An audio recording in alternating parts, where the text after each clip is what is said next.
Sweet. Well, welcome everyone. Happy Wednesday. It is the 15th of February, the day after Valentine's Day. I hope everyone had a lovely Valentine's Day, whatever that looked like for you.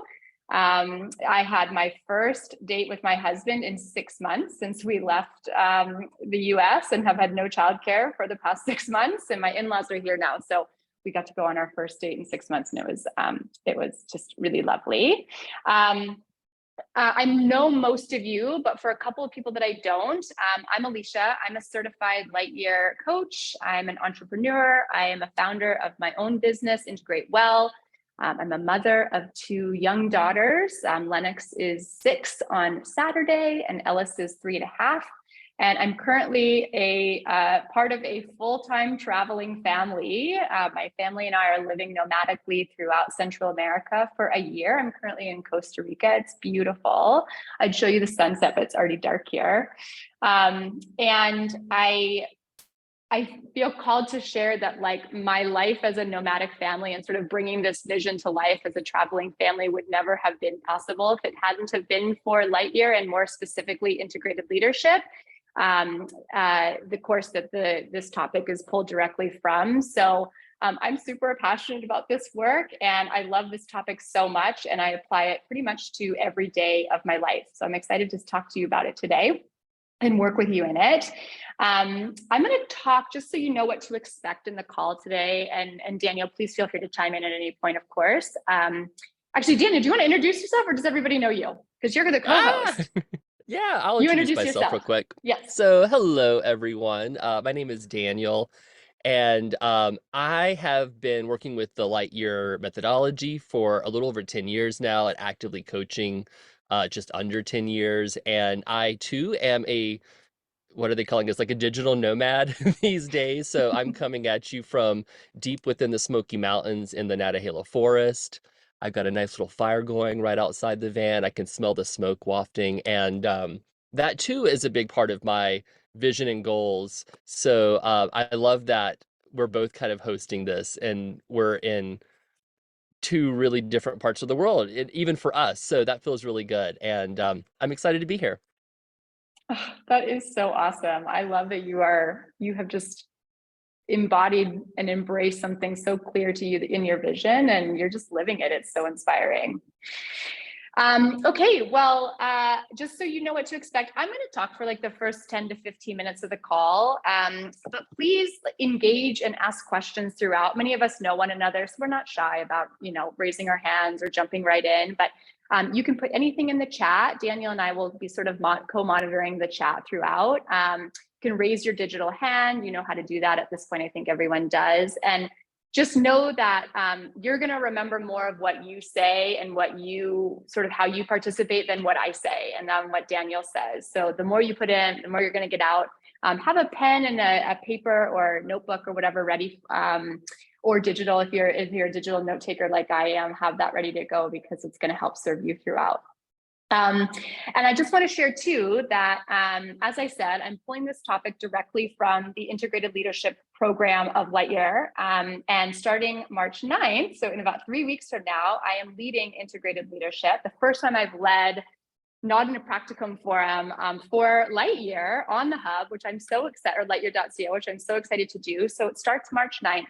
It's 4 sessions, Thursday afternoons, which is Thursday evenings for me, but Thursday afternoons for most other people in the US, and wherever you're coming from in the world, you'll know what time it is. But if you're looking for upgrading your communication, your leadership, and bringing your goals and your projects to life with fun and with ease, like, this is definitely the program for you. And I'll put some info in the chat afterwards to show how to do that and where to go for it.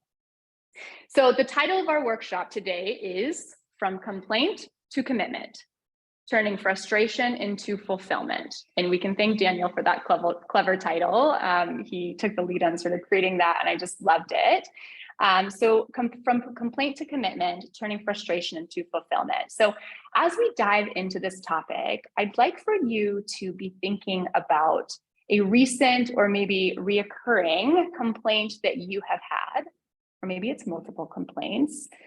And also a recent complaint you've heard from someone in your life.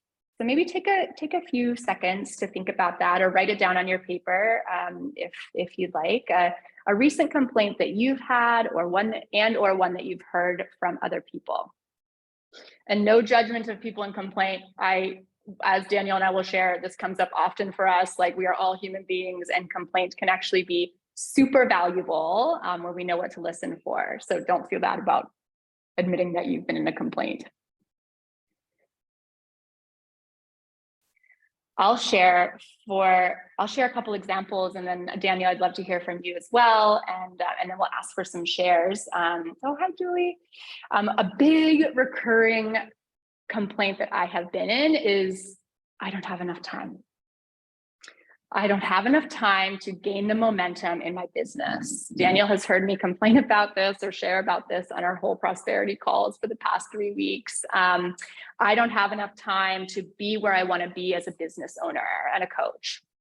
And actually, I just was talking about this with Luca earlier this afternoon too. And so it's a real complaint. It's coming up for me consistently. Another complaint that I have been in, which you guys might laugh about, is that the weather here in this town that I'm staying in for the month is too cold and it's too windy, and I can't go out and adventure and be outside because of the weather. Apparently it's seasonably rainy and windy, unseasonably rainy and windy right now.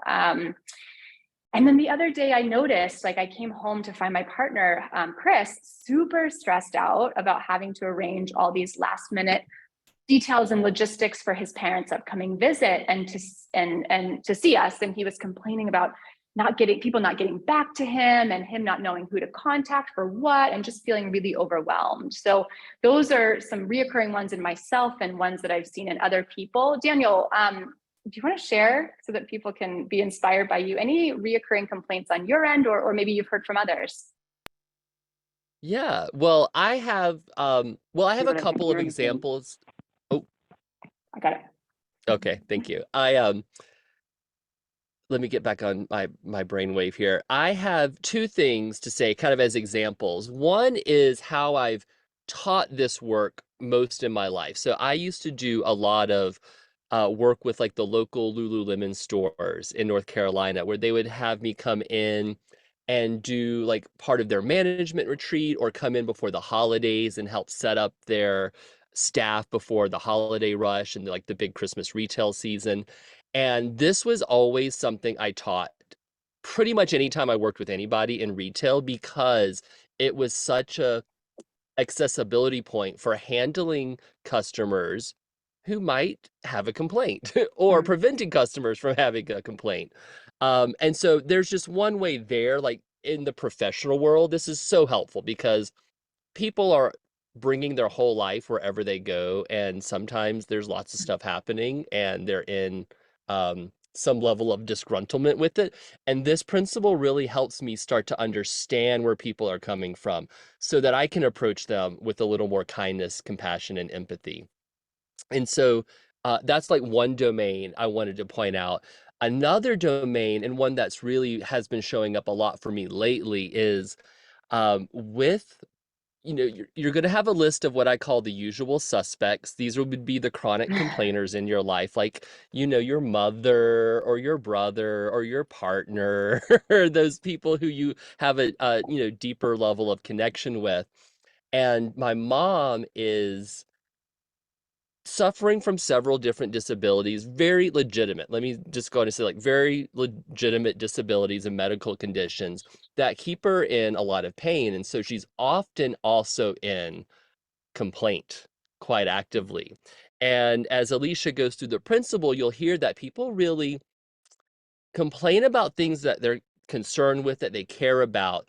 And what I want to point out is it's often simply the highest form of action that they know how to take in a situation. So with my mom battling lots of, chronic and not going to get better type illnesses, there's a way I start to understand, this is what she's deeply committed to being in her life, even if she's angry about it and needs to vent or complain about it. I can start to listen to her from a whole new place rather than get sucked into the complaint too, which is what I usually do. Let me just go in and tell you what I Mhm. usually do is, as Mhm. soon as she starts complaining, I start trying to fix or give her logical ideas, Mhm. like she'll complain about like, why does this hurt? And I'm like, well, that's because of rheumatoid arthritis and blah blah blah. And that is not at all what she's actually asking. So this gives me that ability to really listen deeper and start to communicate with her in a new way.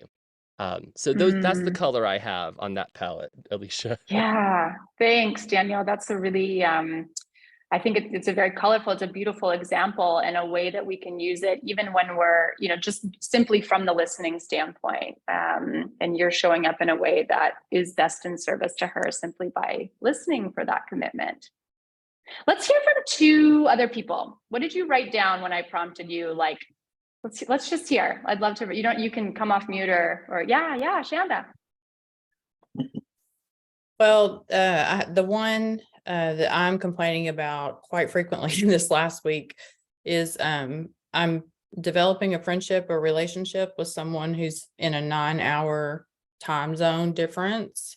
And it's so hard to connect, and we just can't seem to find the time. And then I'm starting to think like, oh, well, it's just him, he's completely irresponsible. And when he does get here, like he's just not going to show up, and he's got a, punctuality problem, this and that. And I can't seem to get out of like that part. And then he himself, in his culture, like he says that he has to do certain things like for his family when they ask him to. And that's not my ideal, I've learned with my family, like if I can't do it for fun and for free and I'm going to get a resentment about it, I don't do it. But it took me a long time to learn that. But it sounds like that's not really an option, that he's very committed to this tradition, to this, cultural aspect of it. So what I don't like though is when first of all, it's repetitious, and then it's like our valuable time together, which it's hard to connect anyway because of this time difference. And then at the same time, I feel guilty because I don't like want to listen to the venting because I know it's not productive. And so, yeah, that's a big one. Also, I don't make enough money. Taxes are awful. And I manage a med spa, and I just thought about the retail example that Daniel was saying. Yeah, I mean, some days people definitely do come in, and I can tell that they're there to like not have a good time. And normally people offer, and just learning, this is not my industry. I'm an engineer by background. So learning this listening skill, and then obviously trying to make them happy. Because most of our clients are like our family. They've been coming there forever. And so when they're unhappy, we all take it very personally. Even though like I try not to, but yeah, so those are mine. Yeah. Here. Shanda, thank you for sharing. Let's hold on to that and we'll come back and we'll work through those in a coaching format. Okay. Great. Thank you. Thank you. Yeah. Who else? Let's hear from one more. I would like to share. Yes, Melinda. I complain to myself. I don't think I do it to other people, and I don't do it to my husband, but he gets annoyed by the smallest, what I decide is the smallest thing. So he gets annoyed and I get annoyed because I'm thinking, why do you get annoyed for something so small? Like I would want to say, let me do it, but I've tried that path and that doesn't work. So I would word my complaint as my husband gets annoyed at the smallest little things that involves fingers. If it's something that is small, he has big fingers. It's like trying to do something small and it doesn't go his way. He becomes frustrated and expresses frustration. That is hilarious and very real. I can imagine. Yes. And yes. So what is say your complaint again? Like, what are you complaining about that he gets frustrated? I'm complaining that he's getting frustrated really fast and express his frustration in a way that it's like the world is crumbling or something. Okay. Yeah. Okay, hold on to that. We're going to go through the principle and then let's come back to it and we can work through it. Sound Thank good? you. Yeah, thanks for sharing. And if you want to throw them in the chat as well, like if you, whatever you wrote down, if you feel called to throw them in the chat too, we'd love to hear it. It definitely is going to resonate with someone no matter what you share. So please feel free to. Okay, so let's talk about the principle itself. Converting a complaint into a commitment. So while complaining can feel good sometimes, like Daniel was kind of saying, like the complaint sort of cycle, it feels good to complain. It feels good to vent sometimes, and especially be in a session with other people. The downside is that it doesn't do anything for us. It doesn't create action. It doesn't shift us into choice.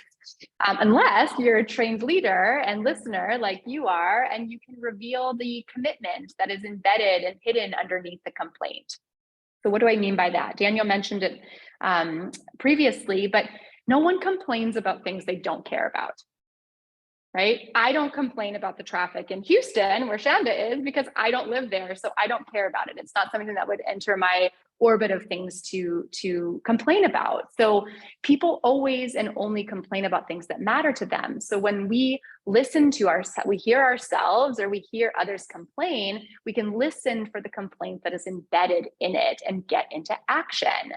And this principle can be applied to ourselves as we're leading self, as well as to the people around us, our family, our colleagues, those usual suspects, as Daniel mentioned, our community members, you know, the barista or whatever at your coffee shop. Really, it can be applied to anyone. So be thinking as we go through this about, you know, how do I apply this to myself, and where can I apply it to myself, and where can I apply it to others as well. So let's first talk about leading self, okay, when we're thinking and hearing ourselves. You complain about something because there's something you're committed to. And a complaint means that you care enough to say something about it, hence that there's always a commitment behind every complaint. So go back to the complaint that you sort of wrote down, or maybe you're putting it in the chat here, or you know, maybe Linda and Chanda shared. Go back to that complaint at the top of the call and see if you can just quickly identify what's embedded under that complaint. Like, what do I actually care about? And do I need to get an action about it? Because staying in the complaint is okay, but it's not leading self. Like, it's not being a self leader. It's sort of a waste of energy. And by asking yourself, what is my commitment behind my complaint, it can really help you flip from focusing on your complaint to focusing on what your commitment and what you care about. And so you can interrupt those sort of old habits and old cycles of that have kept you in complaint mode. For me, I'll share, going back to my example of lack of time, and the one that I seem to be saying to myself every single day, I can ask myself, like, what is my commitment behind my lack of time complaint? So for me, what I know is that my commitment is to achieve my career goals for this year. I know that that's what I've committed to. I've clearly stated those things. I have very specific financial and relationship goals that support, you know, that my career supports. So you can then ask yourself, and what I would ask myself is, what's my responsibility? What can I do? It's my responsibility to make the time. No one's going to just give me this gift of time. I'm not somehow going to get 28 hours in the day when everybody else is getting 24 hours, right? I have to make the time. And it's my responsibility to make the specific request to my partner in this case, because he's the one that supports, childcare when I'm not doing it.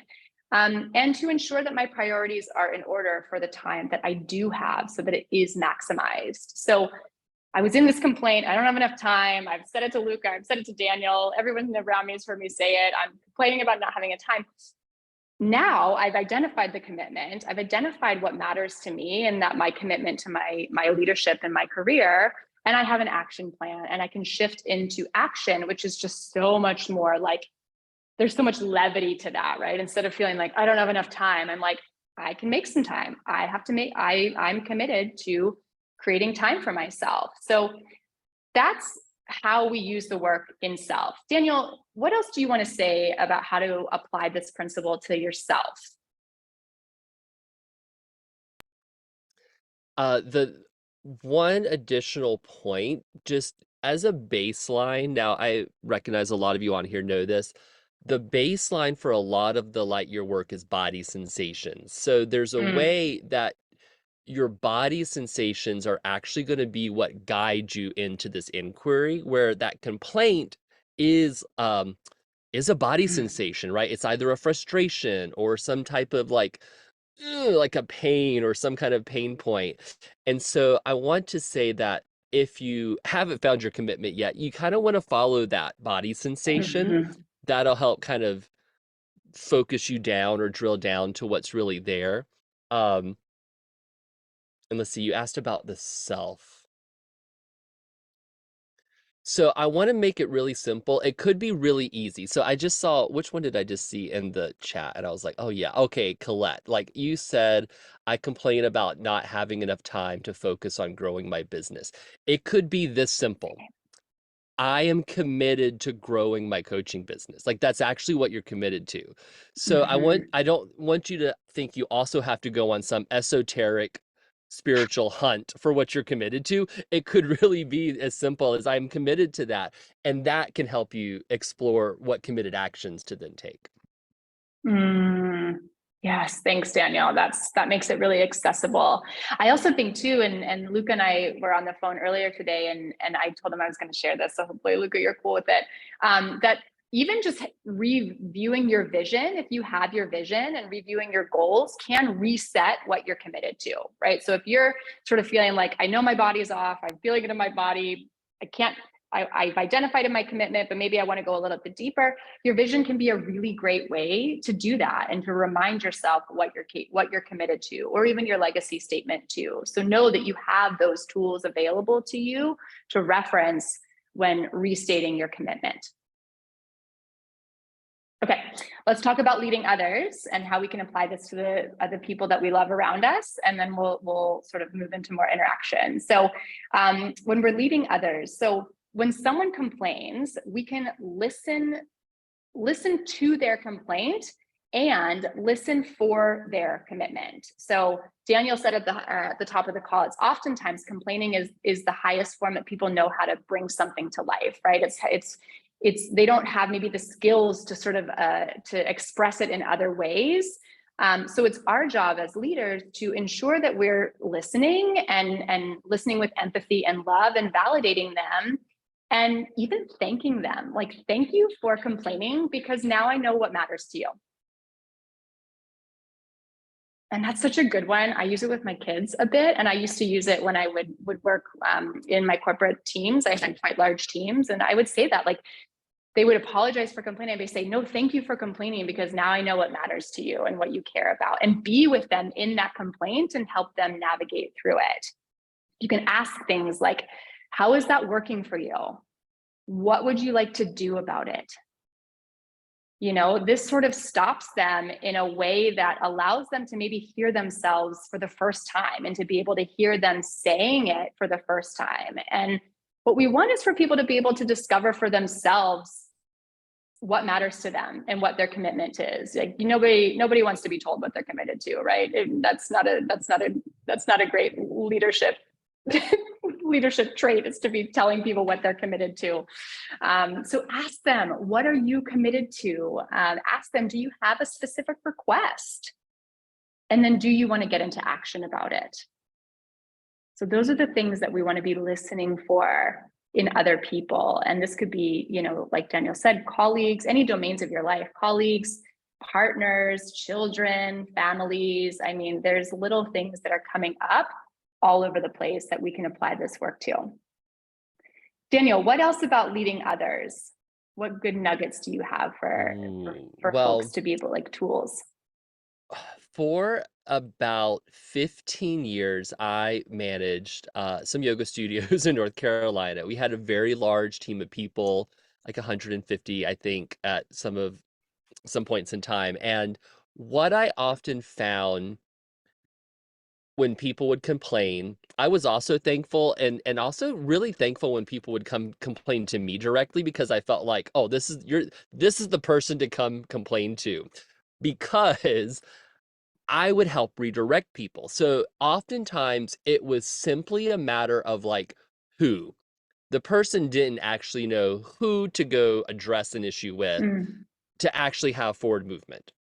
Oftentimes it was a who, sometimes it was a how, and they really needed like some type of logistical process or something like that so that they could create some forward movement. So it became my job then to listen for the right question.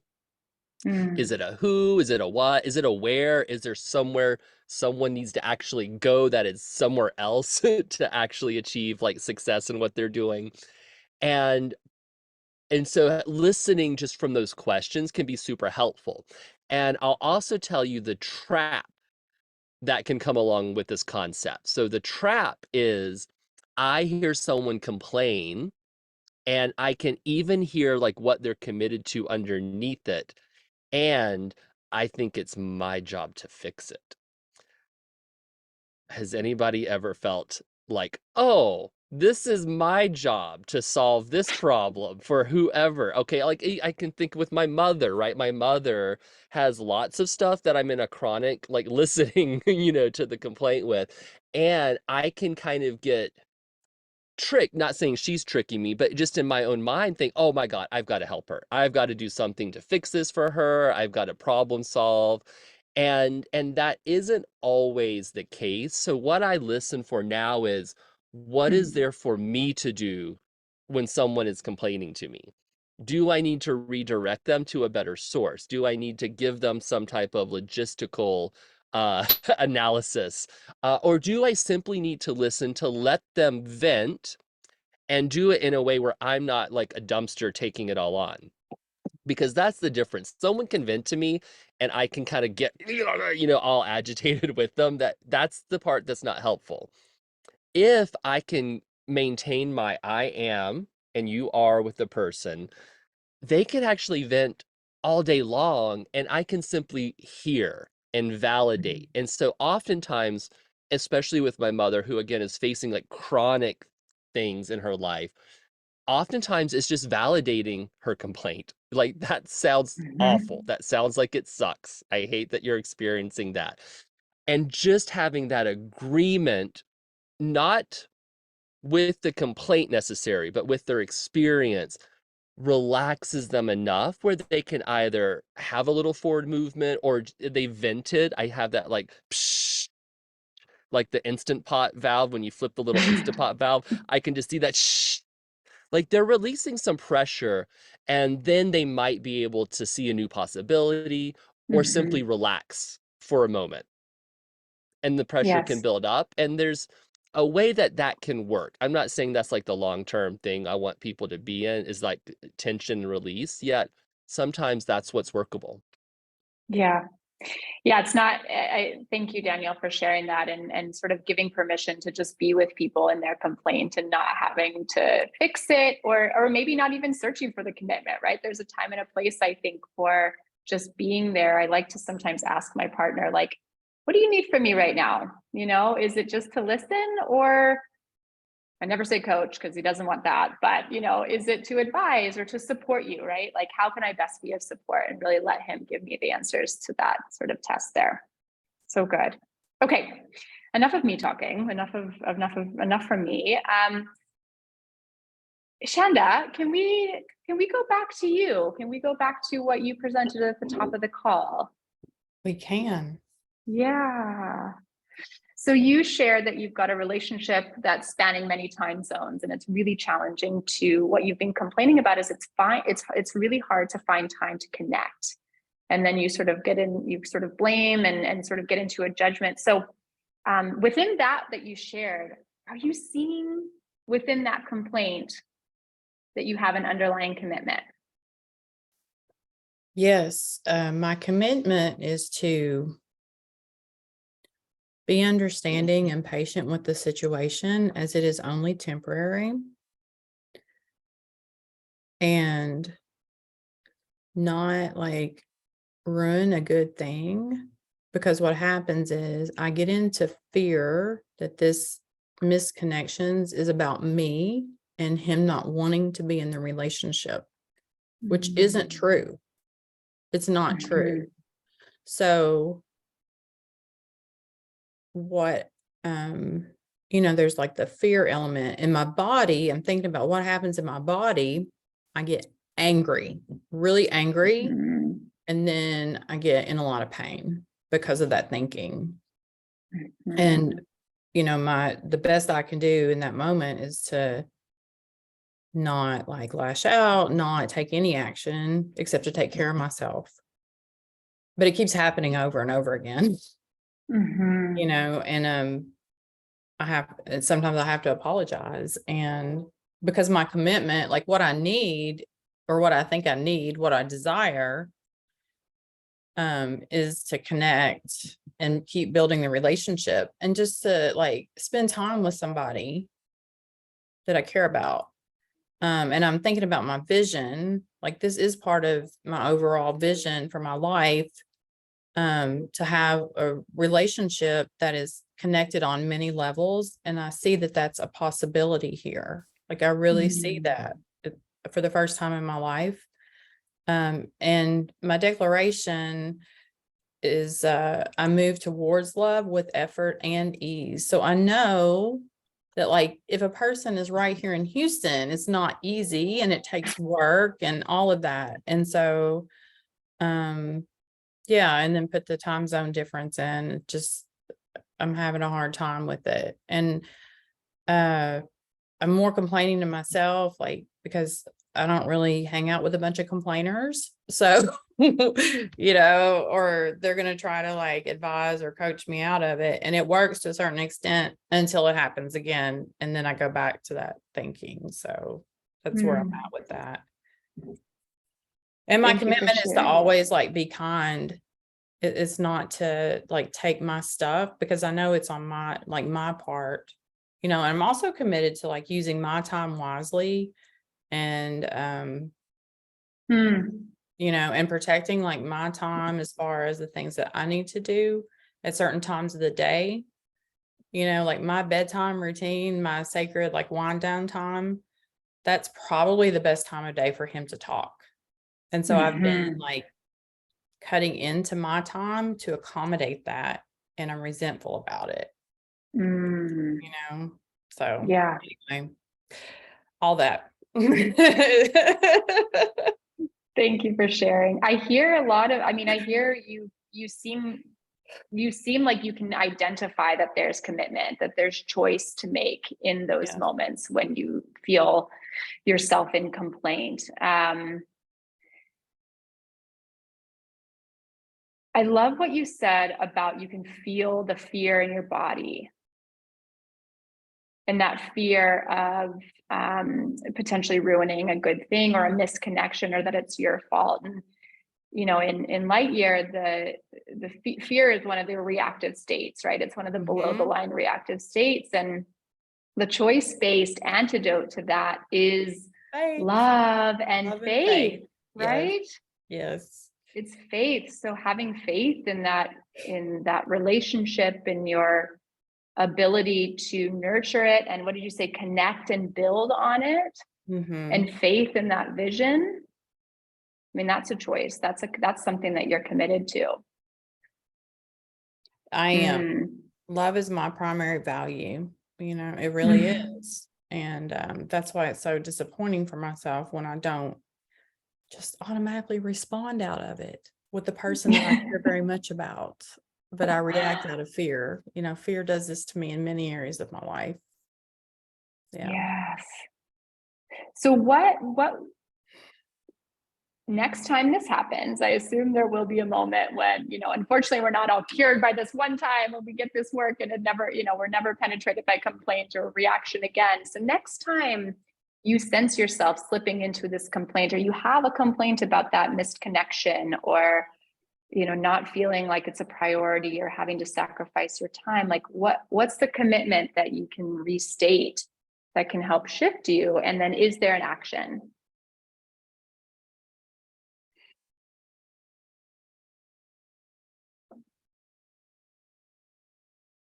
Hmm. Can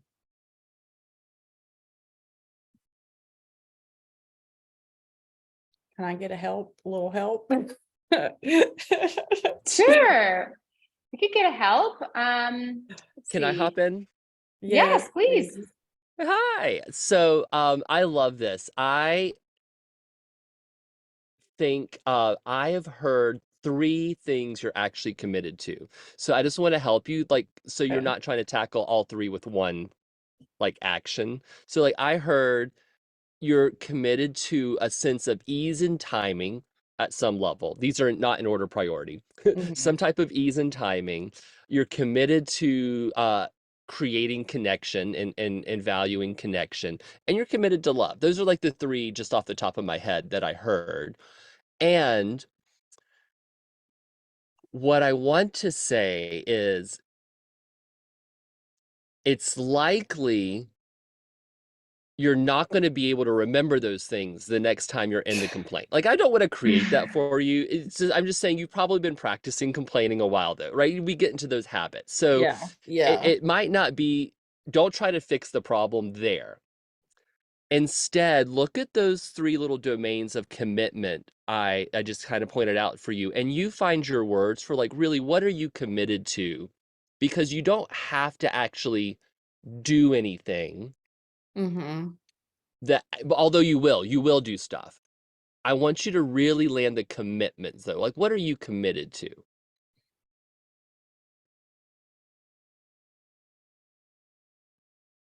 I'm committed to being my most loving self with this person and most vulnerable self. Mm-hmm. And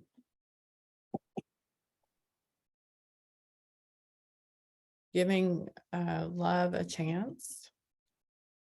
Mm-hmm. Yeah. Mm-hmm. And It does feel like there's one more. Can you feel it in there? yeah, like what are the perfect words? Or the words, any words? It's something's getting stuck. I'm committed also to honoring myself, my own time. Yeah. Yeah. Yeah. Okay. Now, can you just feel those kind of like click in, and you'll have your own sense of priority, like with those things, and they could shift. Now, is what I'm about to say coaching or advice? This is just advice. Sorry. This isn't fancy coaching. This is just advice. But commitments are meant to be shared. So there's a way with some of these, you might actually want to share them with your person, Mhm. not in the reactive place, but at another time when you do have that moment to connect. Like, here's what I'm committed to, so Right. that then when you hit the complainy bits, you've already laid the groundwork for the conversation, and the commitments are also in the space versus just the complaints being in the space. Mhm.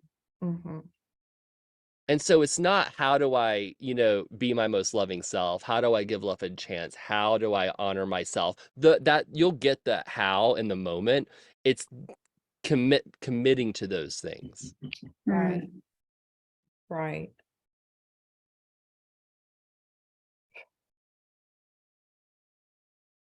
Now, here's the coaching part. Okay. You say it all back to us and tell us what you're sensing and seeing.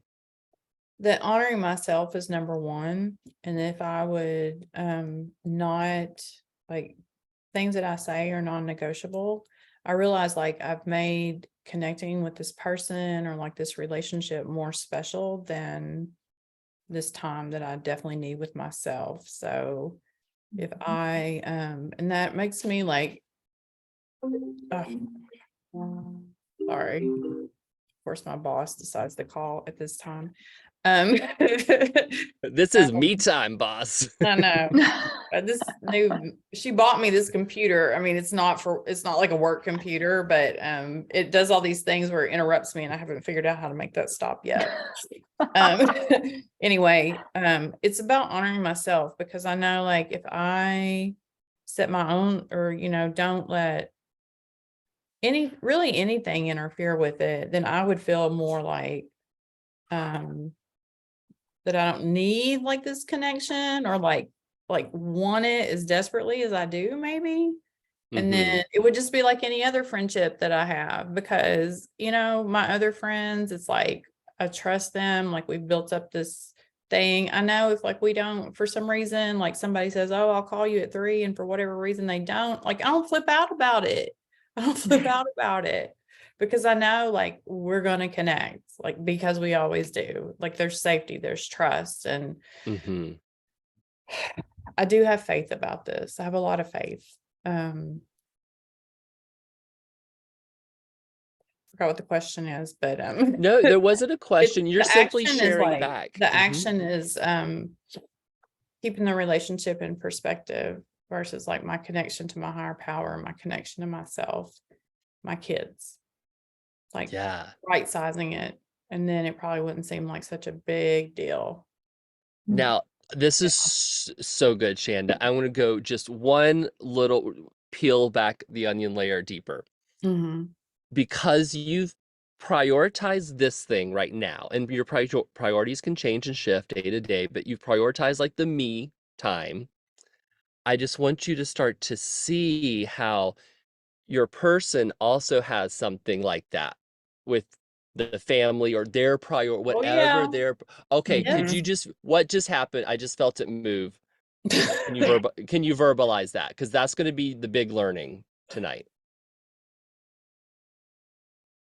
Well, to think about, you know, like, like from his side, like the efforts that he does have to make as well. And every time we have this argument, we end up having this discussion, you know, it's like, I have to do things too, right? So I just get really like, it's very like self myopic and focused on myself.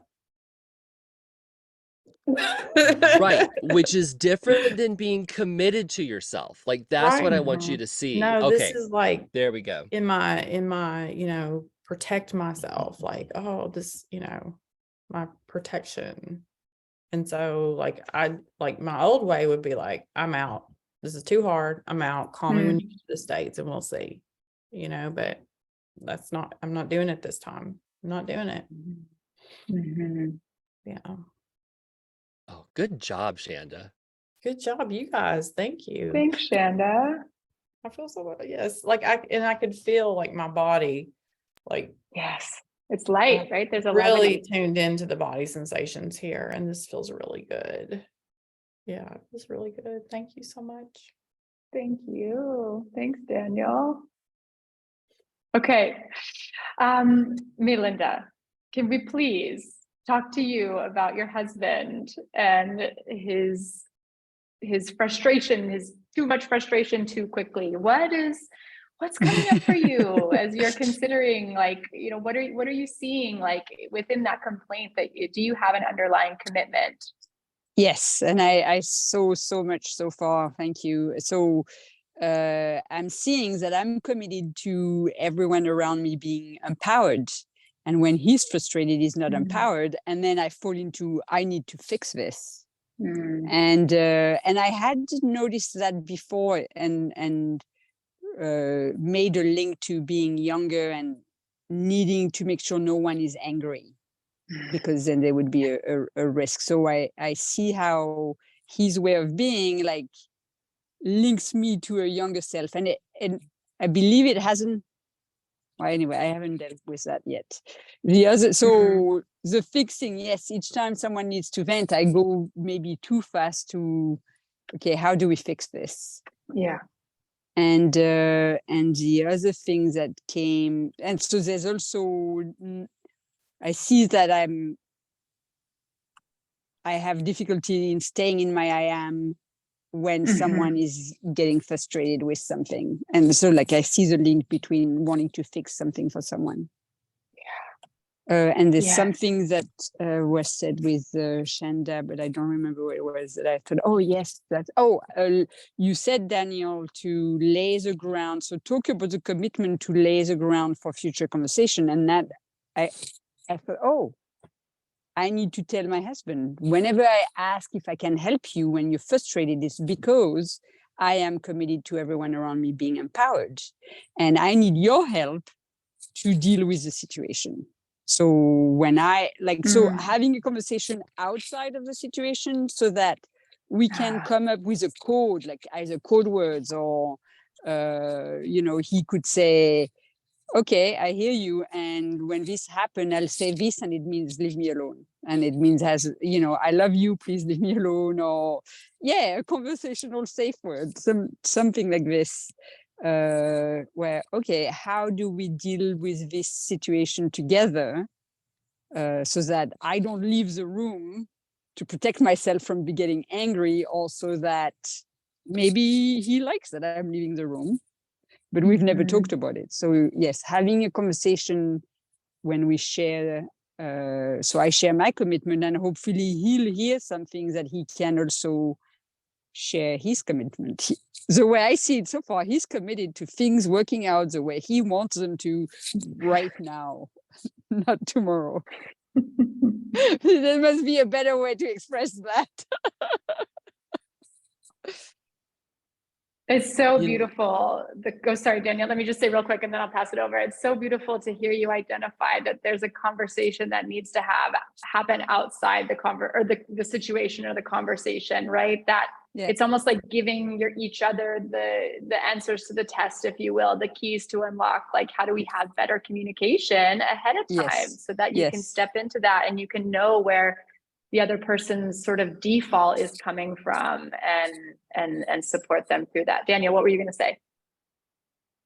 Well, just good job, Melinda. You're really listening, and I can hear you really clearly get your commitment for yourself. And there is a little more to do with hearing the commitment your husband has when he's frustrated there. And so it's because him wanting to be right, like that's kind of the lower or the surface level, right? That's like just what's going on in the moment when he's frustrated.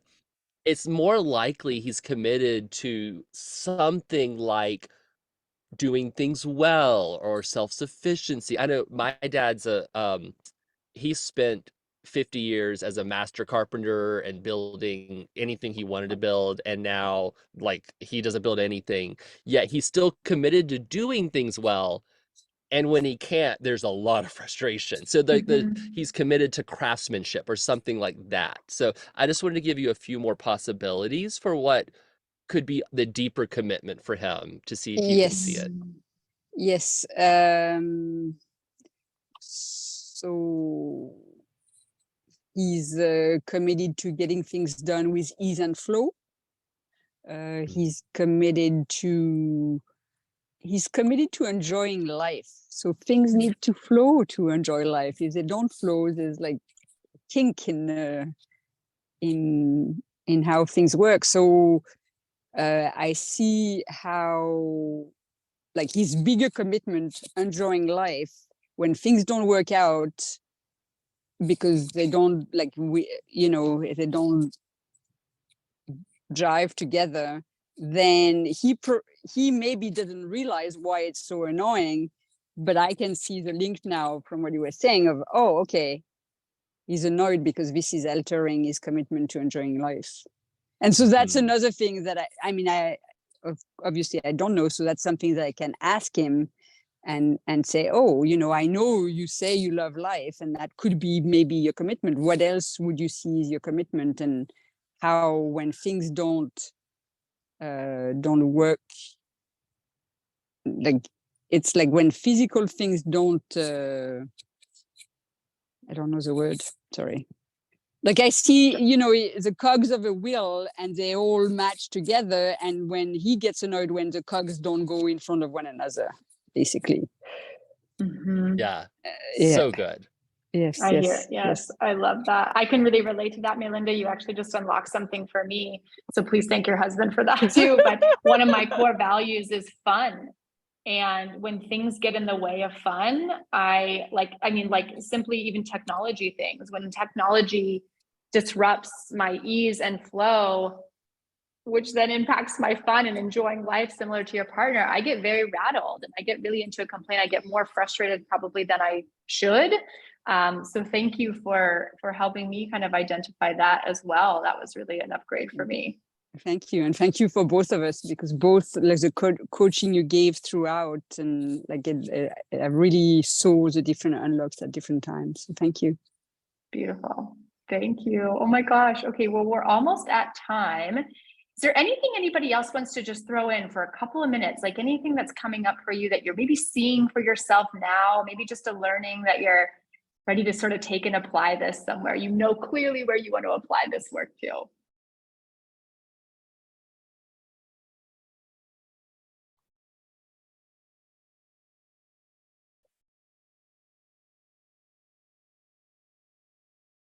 Yeah, let's see. Hey.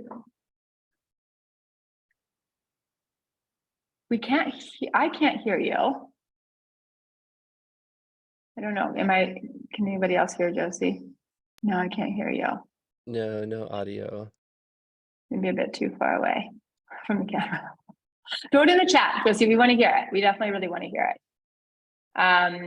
Okay, well, here's what I'll say, and Daniel, of course, I'd love to hear any landing words for you. So, you know, listen this evening even, and tomorrow as you go throughout your days, be listening for those complaints that pop into your head or that you hear from other people around you, and practice pausing and listening for the commitment embedded in it, and maybe even write them down. Like I find it really helpful when I'm like trying to flex a new muscle to like have my notes on, I use my, you know, notes on my iPhone or whatever, that app, and I'll just write things down. And even if I don't have the ability to process it right away, I can have it to go back to later and reference. So be in this work, use it, apply it.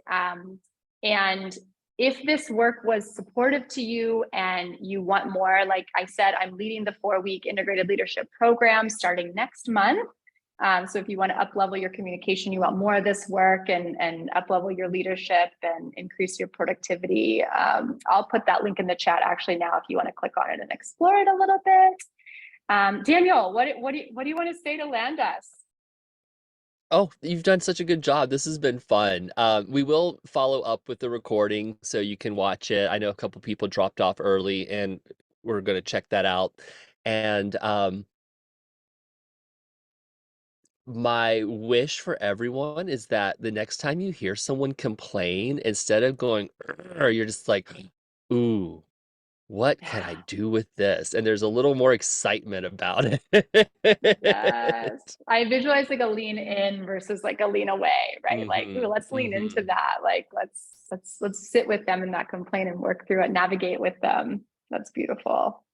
Okay, everyone. Well, thank you so much. Thanks for being here with me in whatever freaking time zone you're in right now. And have a great rest of your week. Ciao. Bye, everyone. Thank you. Thank you. Thanks, Alicia. Thanks, Daniel. Thanks, Colette. Thank you, Bye, everyone. Bye. You go, girl. Thanks, Bill.